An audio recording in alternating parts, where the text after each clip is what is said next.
The paper dragon has been universally recognized for a very long time, but recently even Chinese citizens have begun to acknowledge it.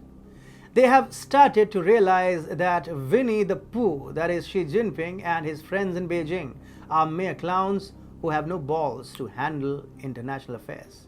There should be no doubt that CCP is absolutely a paper dragon. It may act aggressively in domestic governance, but it is a complete coward when it comes to global affairs. At least the latest occurrence demonstrates this. Hi and welcome to TFI Global, the foreign affairs and geopolitical analysis arm of the TFI Media Group. I'm your host Atul Mishra, and if you haven't subscribed to the TFI Global channel yet, hit the subscribe button right away. Let's begin. Nancy Pelosi, the Speaker of the US House of Representatives, arrived in Taiwan, finished her tour and left. Despite warnings, China has not taken any extraordinary measures to threaten Taiwan except for banning, cookies and biscuits. CCP had touted fiercely that if Pelosi enters Taiwanese airspace, her plane would be struck down. Furthermore, Taiwan must be ready for military action, an official warning by CCP said. Numerous reports also claim that the CCP was engaging in different activities to invade or enter Taiwan. The CCP was playing with the world's view, claiming that Taiwan would soon be history, but nothing has happened yet. And to be honest, we all know that nothing will happen. This was a well-orchestrated drama that was concluded with Democrats gaining some political points ahead of the midterms. But for the CCP, the situation has been grim. The residents are very angry over CCP's action or inaction.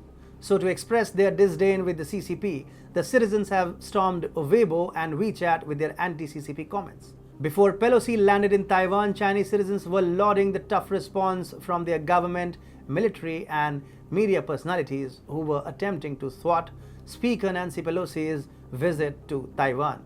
But for them, the world turned upside down when Pelosi's plane touched the runway in Taipei.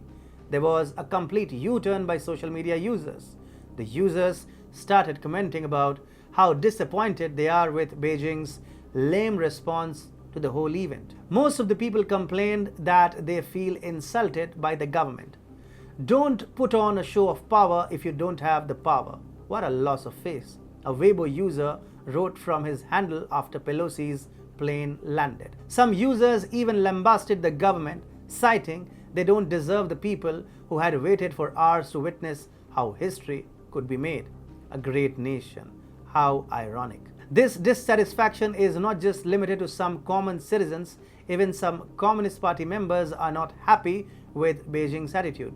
Among thousands of comments, a few CCP members stressed that they would quit out of shame. Well, China had made a number of harsh condemnations and had announced a frightening number of military drills near Taiwan, but its lack of action has left everyone scratching their heads. There is a reason for calling CCP a paper dragon. In recent times, many nations have woken up to the reality that CCP just boasts about its military strength and capabilities.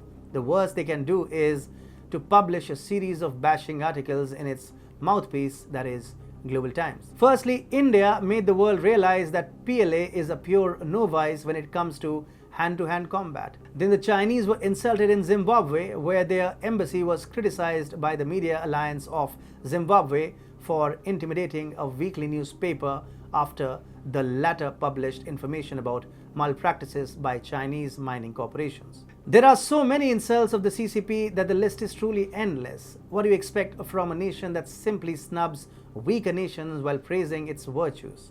This was predictable, and we are happy the Chinese people are now aware of it. At least now they are aware that their nation is nothing more than a paper dragon.